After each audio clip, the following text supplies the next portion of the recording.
comigo a sua Bíblia. Pessoal da House, eu vou ler na Almeida Revista e Atualizada, Efésios capítulo 4, a carta de Paulo aos Efésios capítulo 4, e eu sei que muitas vezes, começar do começo, eu quando era garoto, lá em Barbacena, como eu sempre brinco, né? Eu nasci num lar cristão, nasci numa família da fé. Então meus pais sempre me levaram para eu ir à igreja desde pequenininho. Fui apresentado pequeno na igreja, como muitos de vocês fizeram. Não é verdade? Muitos de vocês, muitos filhos aqui, se não todos os filhinhos pequenos aqui presentes, acho que eu já tive a honra de apresentar o Senhor, não é como nós fazemos, e essa é uma grande bênção, nascer na família da fé, ser levado na família da fé, é uma bênção de Deus, mas nem todos os crentes entendem assim. Muitos crentes acham que deveriam ter curtido mais o mundo e depois se convertido, acham que talvez se tivesse vivido uma vida, teria um testemunho para contar, porque ser filho de crente é meio monótono, porque fica na igreja, porque vai desde pequenininho na igreja, e parece que perde um monte de coisa.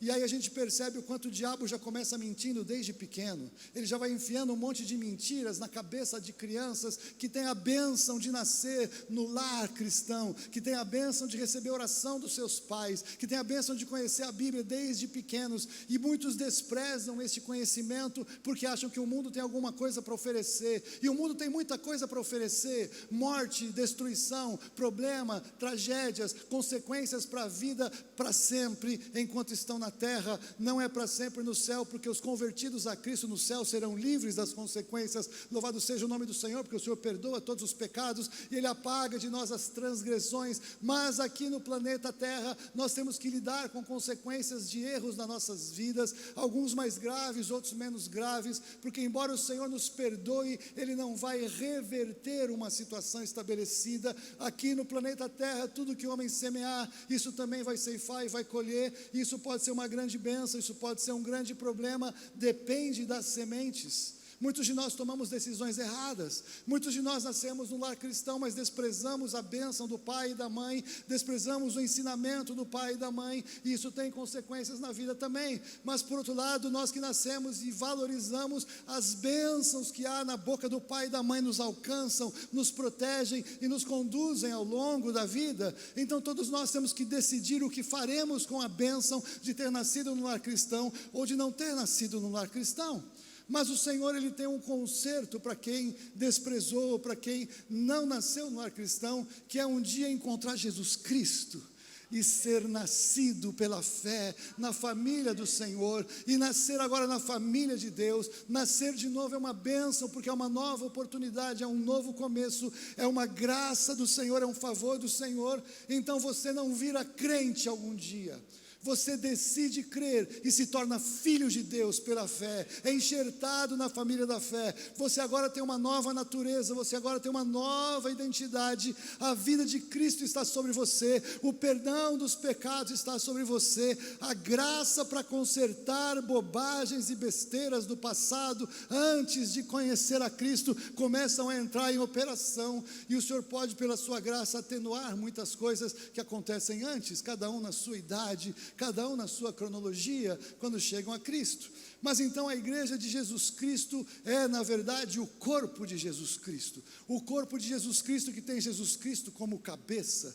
Um corpo que está perfeitamente articulado com a cabeça, é um corpo que se movimenta bem e que tem total liberdade de agir controlado pela cabeça. Um corpo que tem problemas de comunicação do cérebro com o corpo, vai ter problemas, vai ter todo tipo de problemas, de locomoção, de fala, de movimentação, não é isso? As figuras do que acontece na terra são manifestações de realidades espirituais do que acontece no céu. Então um corpo perfeitamente aliançado e alicerçado e conectado no cabeça, que é Cristo, vai ser abençoador, vai ser frutífero, vai ter graça, vai ter manifestação do poder de Deus, vai se mover articuladamente debaixo da orientação do cabeça, que é Cristo.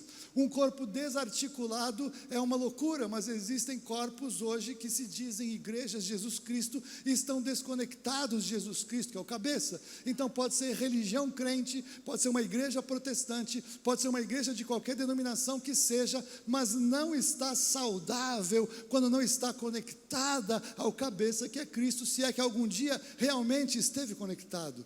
Estar conectado em Jesus Cristo, o cabeça, é fundamental para uma vida saudável, para uma vida frutífera, para uma vida transformada, para experimentar toda a saúde e cura que há no nome de Jesus, em todas as áreas, porque Jesus, Ele na cruz pagou por tudo. Então nós agora decidimos o que fazer, se cremos ou não cremos. Muita gente crê que Deus simplesmente salvou as pessoas em Jesus Cristo e que depois está todo mundo solto no mundo para viver da mesma maneira. E como se viver no mundo fosse normal e saudável, então é para abraçar os costumes do mundo, as músicas do mundo, o sistema do mundo, a cultura do mundo, e está tudo bem, está tudo tranquilo. E vão colher tragédia, embora sejam filhos, até que o Senhor vai chamando os filhos pródigos para que saiam do mundo, para que saiam da Babilônia, para que saiam de um sistema incompatível com alguém que é filho de Deus e filho da luz, se arrependam, voltem, se conectem, e aí sejam então aqueles que vão experimentar toda a graça, toda a bênção que há no Senhor. Não há vida para um crente no mundo, a vida para o crente é no mundo, fazendo a diferença no mundo, influenciando o mundo, denunciando e confrontando as realidades do sistema do mundo, que precisa desesperadamente da revelação de Jesus Cristo como Senhor e Salvador, que precisam desesperadamente da vida de Cristo, que não conhecem, pensam que estão na luz, mas estão em trevas, pensam que têm sabedoria, mas têm tolice e têm idiotice, porque a Bíblia chama a sabedoria do mundo como loucura diante da sabedoria de Deus. Então muitos crentes que nascem no lar cristão, parece que acham que tem sabedoria no mundo, porque os cientistas do mundo descobriram coisas que vão provar que a Bíblia não é verdade, vão descobrir situações que vão confrontar e vão mostrar que Deus, na verdade, Ele nem existe. E é uma loucura pensar que um filho de crente que nasceu na igreja, que conhece a Bíblia, cai numa mentira dessas, que é muito bem contada, muito bem pregada, que só pode ter espaço quando alguém decide negar as Escrituras e se render a alguma sabedoria humana. E o Deus Todo-Poderoso, Ele fala com toda a clareza que a sabedoria do mundo é loucura, é ridícula diante da sabedoria do Senhor. Mas todas essas decisões, elas são tomadas pela fé. Então, se alguém não conhece a palavra de Deus, não vai exercer fé, porque a fé vem pelo ouvir, ouvir pela palavra de Deus.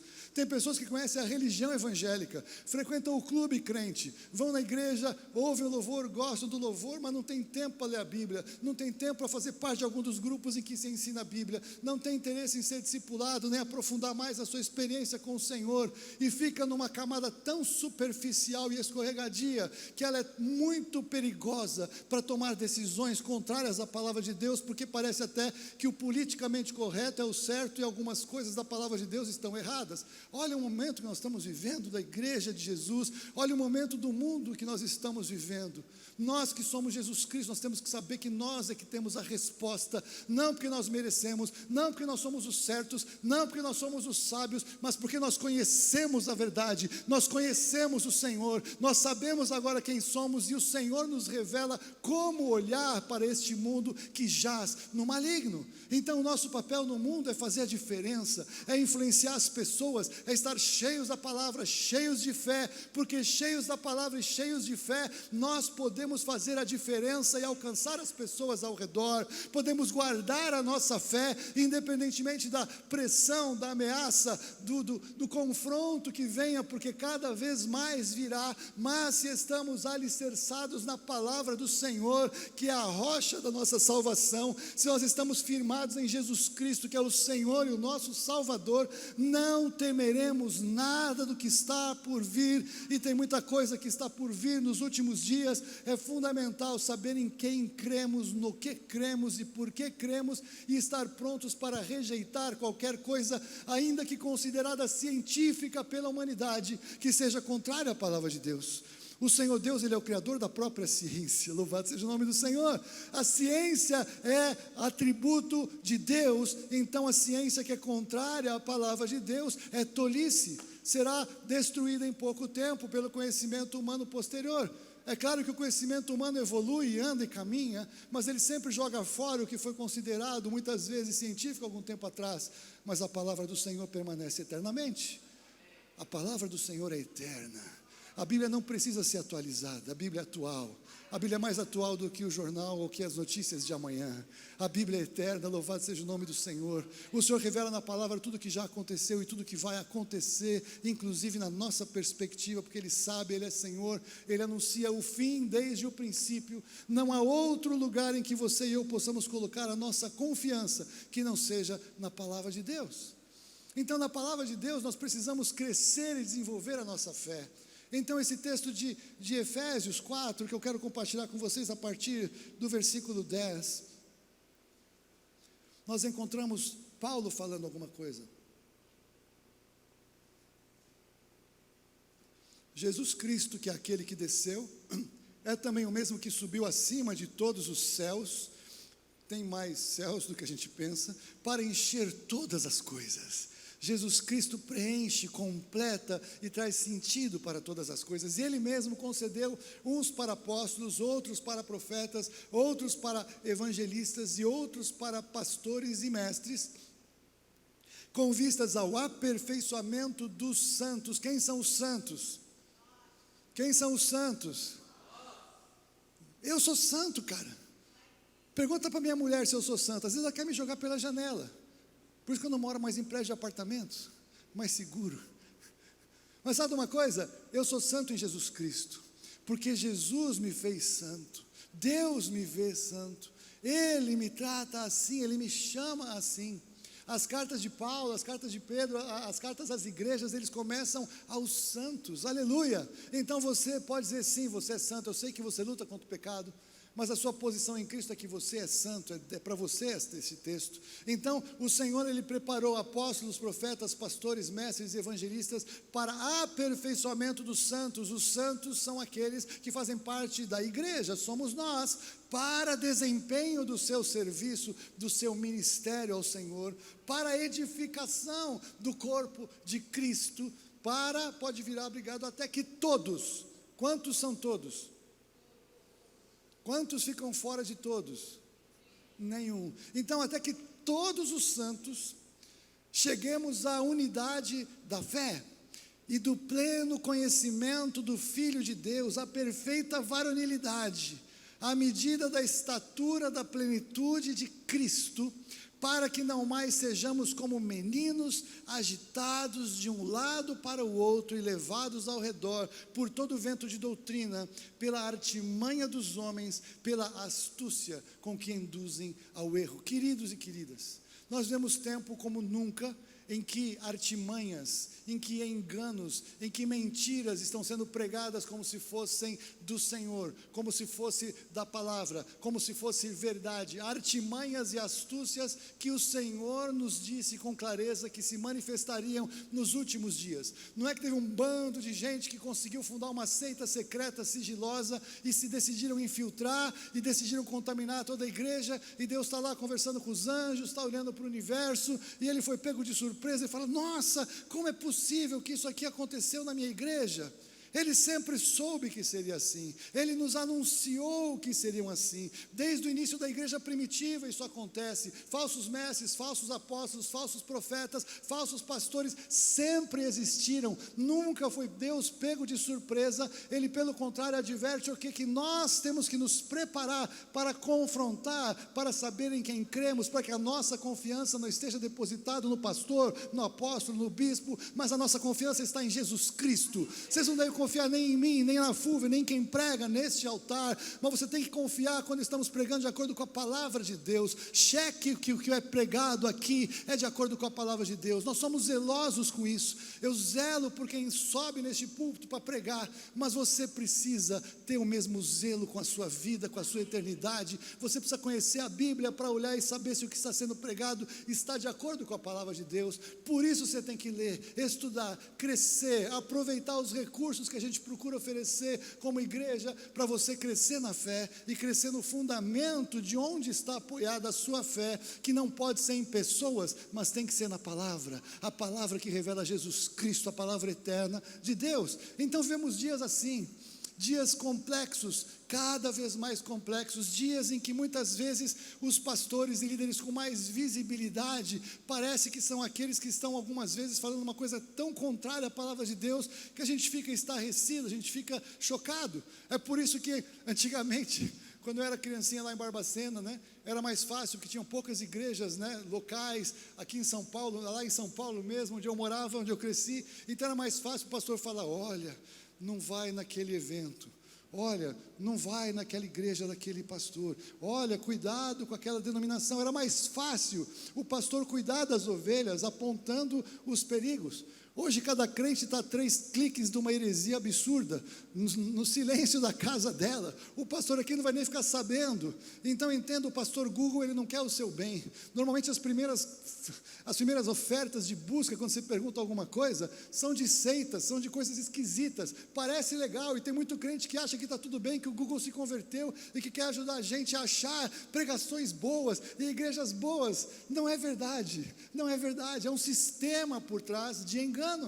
É por isso que eu digo ainda mais que é importante você ter sempre a sua Bíblia de papel, porque se algum dia tiver um reset da internet e mudarem todos os textos, ou caírem todos os textos, ou reescreverem a Bíblia, resetarem a Bíblia, como já estão fazendo, inclusive na Bíblia de papel, se você tem a sua Bíblia de papel segura, você tem a sua chave de segurança em casa, para manter o texto íntegro que o Senhor nos deu como revelação. São dias de engano, são dias de artimanhas e de sutilezas, são dias em que a mentira acontece, e o Senhor anunciou que isso iria acontecer.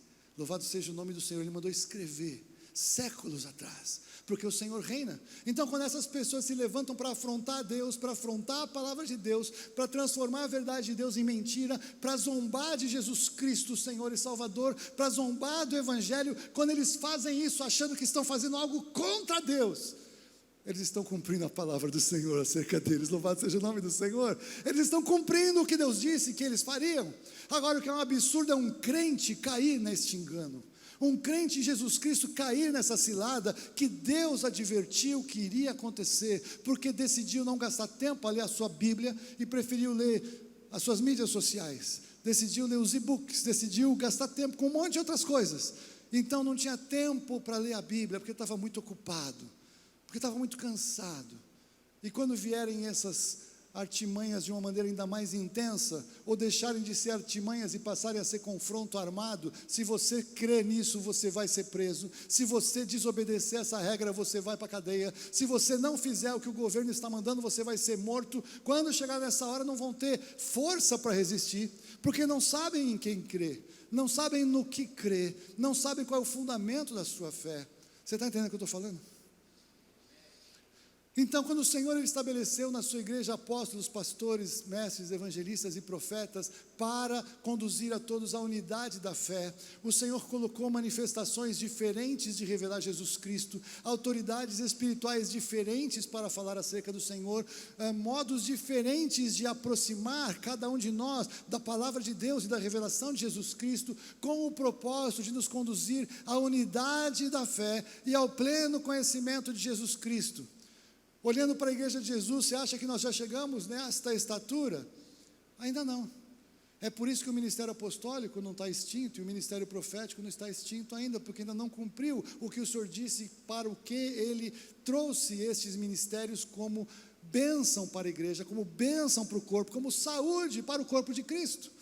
Tem falsos apóstolos? Claro que tem, mas tem os verdadeiros. Tem profetas falsos? Claro que tem, mas tem os verdadeiros. Mas os pastores, mestres, evangelistas, que os ministérios quase que todos aceitam como verdadeiros e ainda existentes, eles também têm falsos. Parece que falsos são apóstolos e profetas e perdem a bênção dos ministérios apostólicos e proféticos. Então eu quero que você entenda que sabe quando nós vamos estar prontos?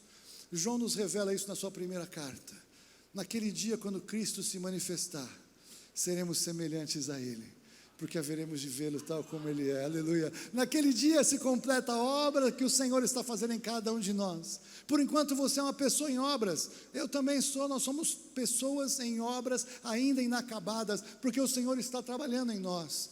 Por isso que a igreja às vezes parece um lugar esquisito, porque parece que a gente espera que só tem gente boa e santa, e só tem gente boa e santa. Só que a gente encontra na igreja gente estranha e problemática. Sabe por quê? Porque você faz parte dela. Nós somos os problemáticos. Eu sou o problemático dentro da igreja. Eu faço parte do problema e faço parte da solução.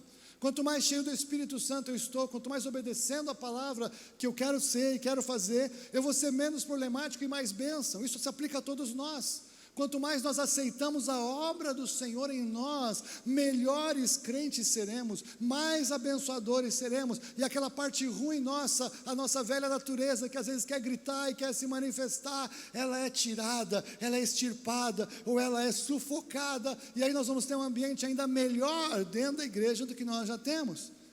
E eu sei que eu sou suspeito pra caramba, que ninguém nos ouça, mas eu nunca fui tão feliz numa igreja como eu sou com vocês. A gente tem um pessoal muito legal aqui, a gente tem gente muito saudável aqui, a gente tem muita unidade aqui, louvado seja o nome do Senhor. Então louva a Deus pela sua vida, porque você faz parte disso. Isso é uma construção de oração, uma construção de fé, uma construção de amor, uma construção pela palavra. Então é uma bênção estar numa igreja em que a gente pode encontrar pessoas que podem orar por nós. Então o movimento dos 100 igrejas diz que não é obrigado a congregar. É verdade, não é obrigado a congregar. Aliás, não é nem obrigado a andar em santidade, não é obrigado a ler a Bíblia, não é obrigado a tomar a ceia, não é obrigado a semear dízimos e ofertas, nada disso é obrigado. Faça o que quiser, mas arque com as consequências das suas decisões. Perca as bênçãos associadas a tudo isso que Deus preparou. Ficar em casa acessando a playlist é legal, mas eu duvido que alguém em casa vai falar o seguinte: deixa eu pegar uma palavra de exortação daquelas de arrancar o couro mesmo para me confrontar do meu pecado. Não vai fazer. 10 passos para a vitória. Isso é legal. A graça, hipergraça, supergraça, graça incomparável. Nossa, a graça estratosférica, essa que eu quero. Tudo que Deus vai fazer por mim, aleluia, né? A graça, ela é inclusiva e a graça, ela é exclusiva. Ela é inclusiva porque ela recebe todos os que creem em Jesus Cristo, mas ela é excludente, porque quem não quer Jesus, a graça não alcança. E essas coisas sendo faladas, a gente parece estar falando um absurdo, mas isso é Bíblia, porque parece que não é politicamente correto, mas é real. Jesus Cristo nos amou, deu a sua vida por nós, deixou de ser Deus, foi reconhecido em figura humana, passou pela morte, Ele que era um ser eterno, morreu como Jesus, o Cristo neste planeta, ressuscitou, subiu aos céus. Algumas coisas que Ele tinha se perderam, Ele não recupera na ressurreição. Jesus faz tudo isso para perdoar os pecados até mesmo dos caras que crucificaram Jesus na cruz, todos os que o deixaram. Essa história de amor absurda é considerado já um discurso de ódio quando Ele confronta pecados. Você consegue entender o avançado da hora? Você consegue entender o quanto nós precisamos conhecer mais e mais da palavra em quem nós dizemos que cremos? Então é fundamental congregarmos, por quê? Porque quando nós congregamos, nós temos o quê? Orar uns pelos outros. Quando nós congregamos, nós temos servir uns aos outros. Quando nós congregamos, nós temos amar uns aos outros. Quando nós congregamos, nós chegamos à mesa do Senhor, à ceia do Senhor, e temos comunhão uns com os outros, exortamos uns com os outros, tantas coisas que a Bíblia coloca uns aos outros. Jesus, Ele tinha o costume de ir à sinagoga, você sabia disso? É texto literal. Jesus tinha o costume de ir às sinagogas aos sábados, era necessário para ele, mas não é necessário para muito crente hoje em dia. Crente não sei no quê. Entenda o quanto é importante nós crescermos na unidade da fé, o quanto é importante crescermos na unidade de propósito, o quanto é importante nós baixarmos as diferenças e abraçarmos as concordâncias. O que nos une é Jesus Cristo. Você pode não gostar tanto do jeito que eu prego, mas aí vem o pastor Renato.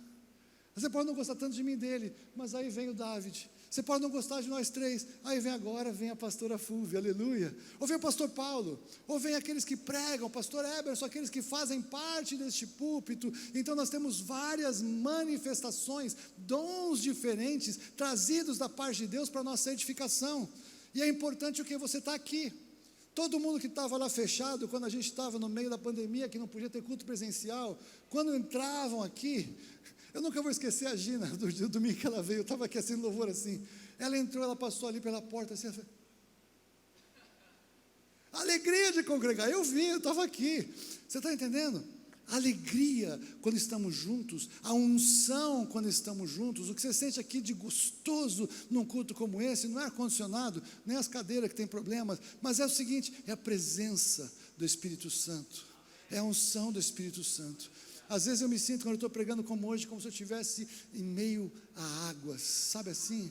As águas do Espírito Santo que enchem o salão, quando algumas vezes nós estamos pregando, e o Espírito Santo, Ele quer fazer algo a mais, Ele quer tocar mais as vidas, Ele quer reorganizar os pensamentos. Eu estou aqui hoje para reorganizar os seus pensamentos pela palavra de Deus, em nome de Jesus. Eu estou aqui para te trazer uma palavra de fundamentos, porque é muito importante você ter fundamentos do que você crê.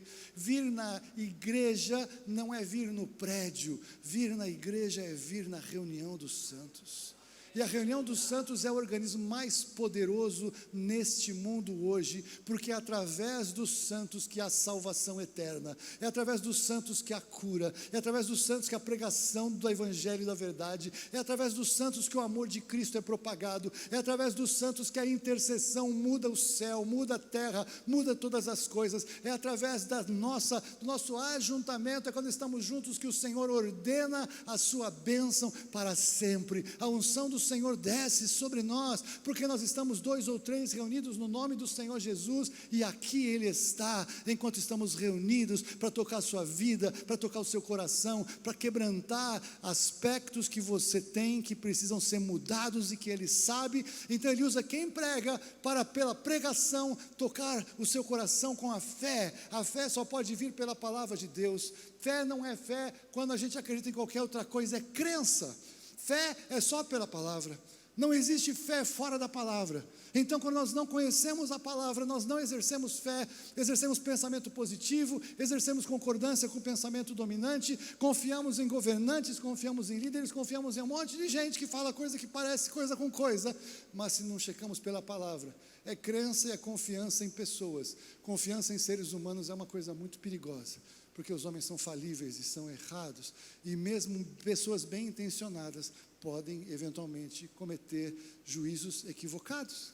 Então o Senhor, Ele preparou apóstolos, profetas, pastores, mestres e evangelistas para a edificação dos santos, para que você possa ser edificado para quê? Para serviço. Para serviço. A palavra usada por Paulo ali naquela carta de Efésios, no capítulo 4, para serviço é diaconia. Quer dizer que todo mundo tem que ir para a diaconia? Não. Quer dizer que a diaconia exerce um ofício excelente como diáconos do ministério, mas quer dizer que todos nós fomos chamados para exercer diaconia. Todos nós servimos uns aos outros em amor.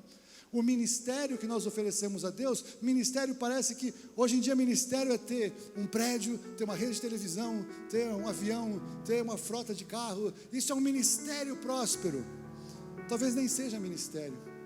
O ministério próspero é alguém que serve o outro com excelência, e o serviço abençoa a pessoa, e a pessoa é transformada. Esse é um ministério próspero ao Senhor, essa é uma diaconia próspera ao Senhor, esse é o serviço que o Senhor nos chama para fazer, e nós precisamos de revelação pela palavra, para entender o que nós somos chamados para fazer, e nós somos chamados para servir uns aos outros. Nós somos chamados também então para crescer na unidade da fé. Como nós crescemos na unidade da fé? O dia em que alguém entrar aqui por essa porta e perguntar o que vocês creem aqui na igreja, e a maioria de nós falar mais ou menos a mesma coisa. A nossa doutrina, o que nós pregamos, a doutrina da palavra vai sendo transferida, e aí nós começamos a ter cada vez mais uma mesma fala, uma mesma expressão do que cremos, e isso só pode ser feito pelo Espírito Santo e pela palavra. Eu oro para que em nome de Jesus nós alcancemos essa unidade no limite possível antes que Jesus venha. Eu oro para que nós possamos viver essa realidade de transformação no limite possível até que o Senhor venha. Nós temos que estar o mais pertinho possível naquele dia, porque isso é agradável ao Senhor. Isso de uma certa forma também nos traz recompensa. Mas eu quero que você entenda que o Senhor não chama você para fazer parte da igreja, da religião evangélica, mas o Senhor, Ele quer que você seja coparticipante do seu Espírito, do Espírito Santo de Deus. Abra comigo no Evangelho de João, no capítulo 7, porque o que acontece, aliás, primeiro, por favor, Apocalipse, capítulo 20, 22, pronto, já vai a hora do Apocalipse. Eu preciso sempre dar uma passadinha em Apocalipse, não tem jeito, está no meu DNA, né? Apocalipse capítulo 22, versículo 1. E o que acontece na revelação que o Senhor nos traz é que então, João falando, ele teve a revelação do rio da água da vida, brilhante como cristal, que sai do trono de Deus e do Cordeiro. Então entenda uma coisa, a água viva, a água da vida, ela procede do trono de Deus, ela sai do trono. O Senhor, Ele não dá água, Ele é a fonte da água. Na verdade, Ele é o Criador da fonte da água. Na verdade, Ele é o Criador da água e o Criador da fonte. Na verdade, Ele é o Criador das moléculas que formam a água. Na verdade, Ele é o Criador do pré-projeto anterior à existência de qualquer manifestação de água que fosse. Aliás, Jesus, Ele é o Pai da eternidade. Então, antes que a eternidade houvesse, onde Deus criou todas as coisas, Jesus, que é Deus, já estava lá no Pai, criando a eternidade. Aleluia! Então, quando o Senhor nos fala de vida, Ele não fala de religião, mas Ele fala de manifestação dEle em nós. Quando Ele fala de saciar a nossa sede, Ele não está falando de a gente beber uma água, ou da gente vir numa reunião e ser abençoados. Ele está falando da realidade dEle em nós, saciando a nossa sede de curiosidade com coisas que não tem nada a ver, mas de focar em obter revelação que Ele quer trazer para nós. A curiosidade que Ele nos dá é uma bênção, se nós canalizamos para o lugar certo, porque as coisas encobertas pertencem a Deus, mas todas as reveladas pertencem a nós e nossos filhos para sempre. Então o Senhor, Ele tem uma medida de revelação que já está dada, mas Ele tem uma medida de revelação que Ele espera que a gente busque mais, que a gente aprofunde mais, que a gente gaste tempo em oração, em leitura da palavra, porque não há limite para Ele nos abençoar. E quando a gente fala então de fontes de água, aqui na terra, muitos consideram algumas fontes como fontes perenes, não é isso? Nunca vai acabar essa água, é uma fonte, é uma nascente, vai acabar. Tudo que está aqui nessa criação vai acabar, mas a fonte eterna do Senhor, ela é inesgotável, ela é inesgotável. Então, quando o Senhor nos chama a entender esta revelação, e eu quero trazer para você justamente Jesus Cristo em João capítulo 7, para fechar esta palavra. João capítulo 7, versículo 37, eu esqueci de falar o versículo, perdão, João 7, 37. No último dia, eu vou dar o contexto, senão você perde a profundidade desse texto. Aqui estava sendo celebrada a festa dos tabernáculos, e a festa dos tabernáculos tinha 7 dias, e o último dia, o 7º dia, eles tinham tido muitos sacrifícios, e o altar estava todo sujo de sangue. Então o 7º dia, ele era dedicado a trazer águas, e eles traziam a purificação do altar, eles derramavam as águas, e aí então era uma ministração dos sacerdotes, tinha uma procissão, tinha os objetos lindos, tinha tudo certo. O Senhor, Ele é um Deus que Ele tem prazer em algumas atitudes externas. O que aconteceu lá é que as atitudes externas começaram a ser mais importantes do que acontecia dentro. Aí Jesus, com toda a meiguice, com toda a doçura de coração, chegou para os caras e falaram: ô sepulcros caiados, vocês estão fazendo uma coisa linda por fora, mas por dentro não tem nada. O Evangelho de Jesus agora não é uma coisa focada no que acontece fora, mas é o que acontece dentro. Mas o que acontece fora tem que acontecer também alinhado com o que acontece dentro, porque senão não é verdade. Então, quando nós celebramos um culto, quando celebramos uma adoração, e é lindo aqui, às vezes vocês todos de mãos levantadas, e adorando, é lindo, e o Senhor tem prazer nas coisas visíveis e exteriores também, mas mais ainda, se todos os corações efetivamente estiverem ministrando essa adoração, vai ser muito mais poderoso.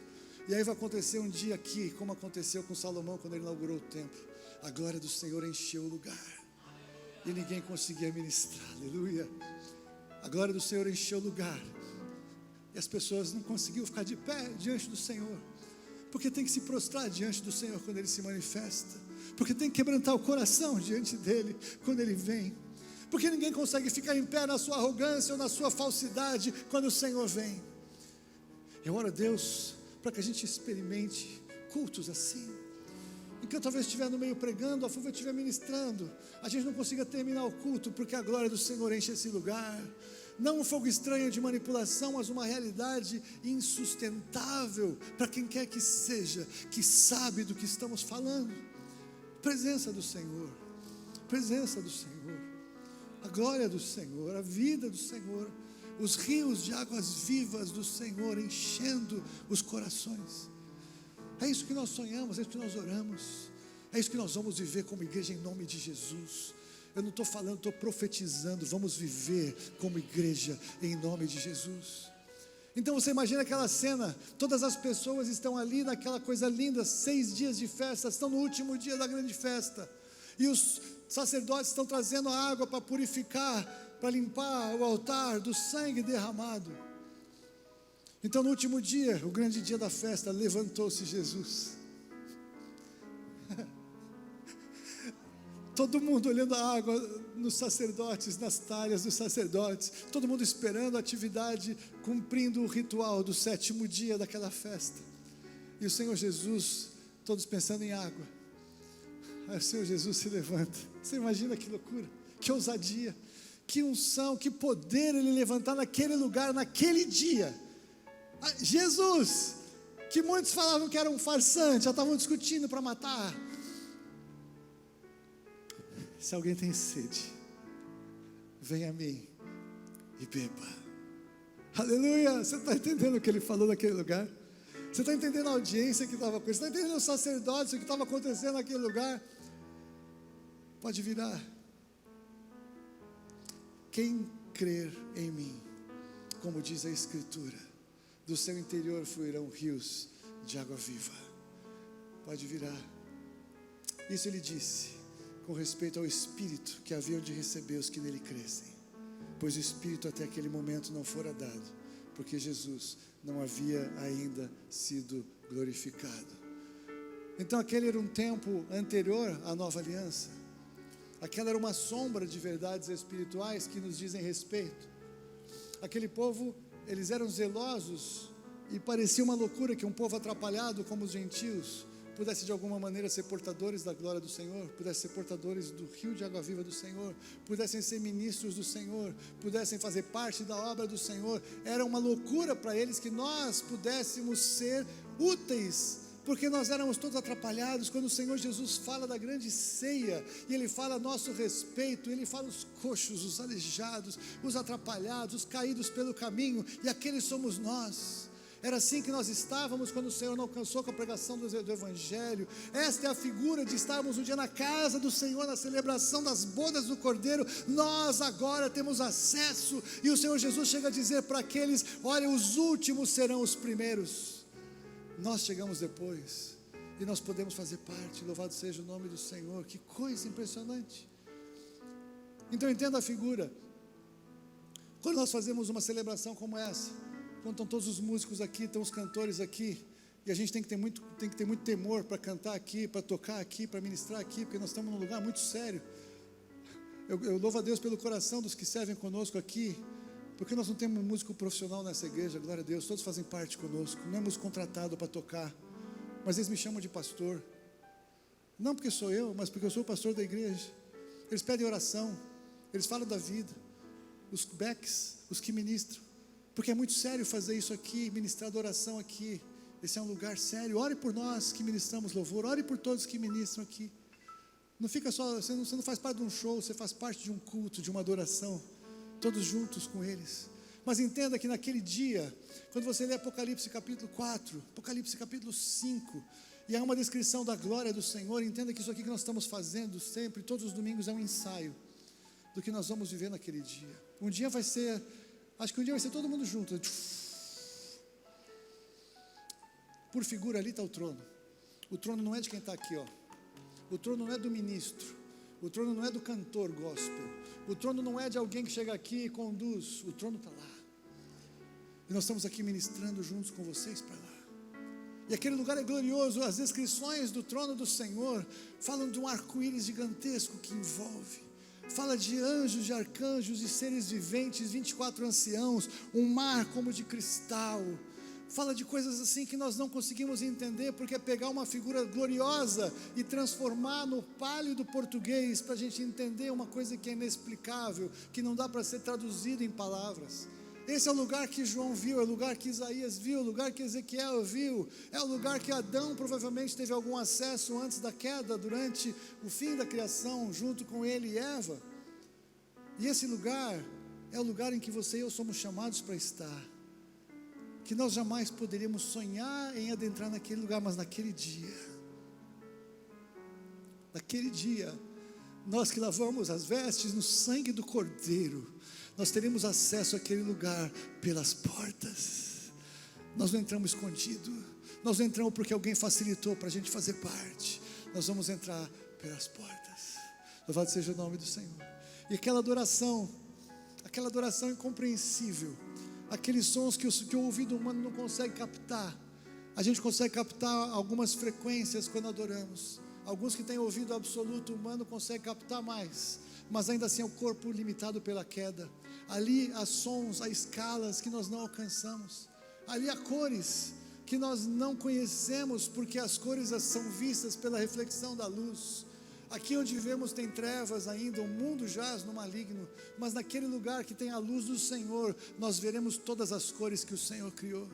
Até eu que sou daltônico, louvado seja o nome do Senhor, vou ver as cores, louvado seja o nome do Senhor.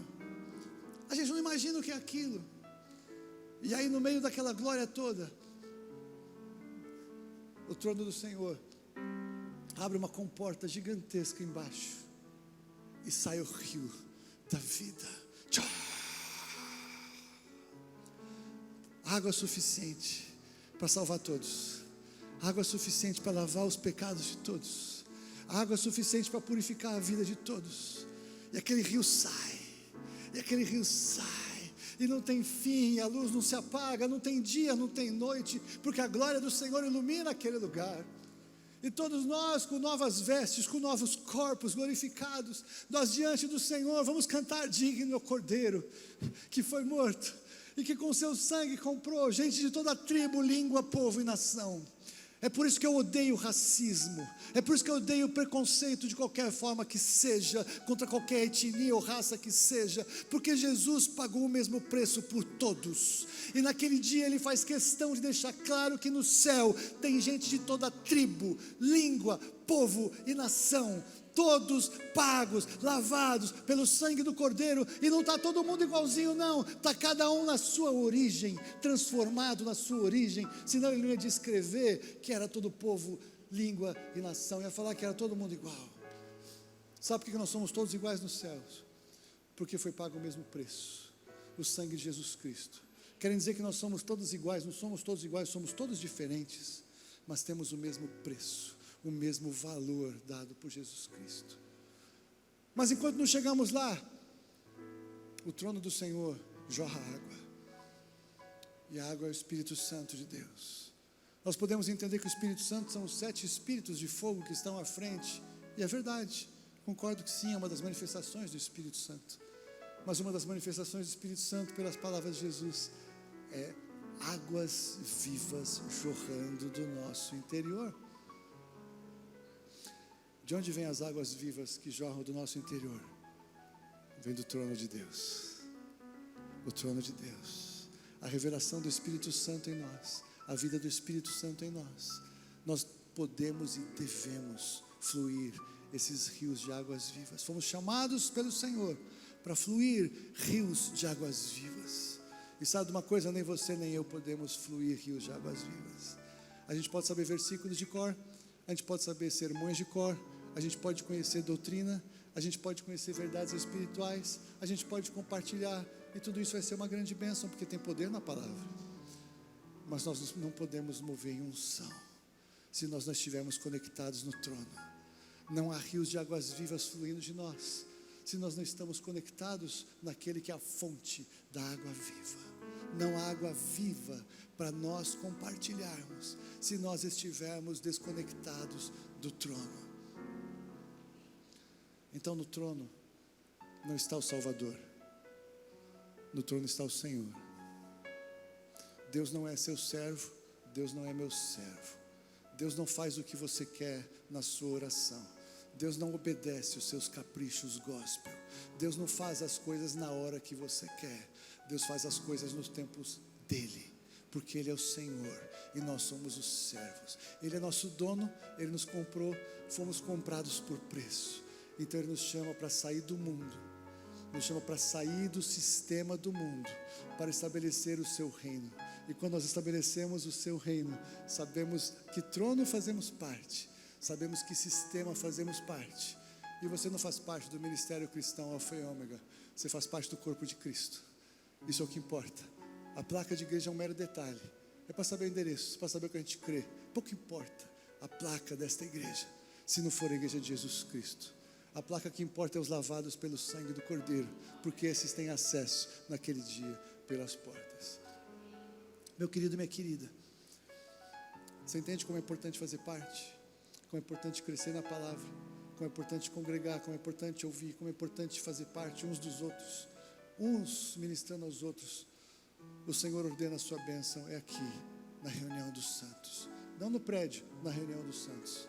Na África nós vimos lá a irmã Célia mostrando uns prédios bem precários. A gente pode estar num prédio legal, glória a Deus, isso pouco importa. Mas não é no prédio, é na pessoa. Somos pedras vivas, é no interior, é como fazemos. E eu louvo a Deus pela adoração que tem crescido nesse lugar. E eu oro a Deus para que nós possamos crescer ainda mais. Oro pela revelação que nós temos tido aqui. Oro para que possamos crescer na revelação ainda mais. Oro porque temos sido frutíferos, mas eu creio que podemos e devemos ser frutíferos ainda mais. Você tem mais para aprender da palavra do Senhor. Amém? Eu tenho mais, sempre mais. A palavra é eterna, a palavra não tem fim, o Senhor é eterno. Que nós possamos nos libertar de todo jugo de escravidão. Tudo que te prende de você ser quem Deus te chamou para ser, joga fora em nome de Jesus. Tudo que te atrasa no seu crescimento espiritual, ora a Deus dependendo do que é, porque o Senhor pode transformar, e é uma bênção. Dependendo do que for, joga fora em nome de Jesus. Nós precisamos ser o que Deus nos chamou para ser, em nome de Jesus. Vamos orar.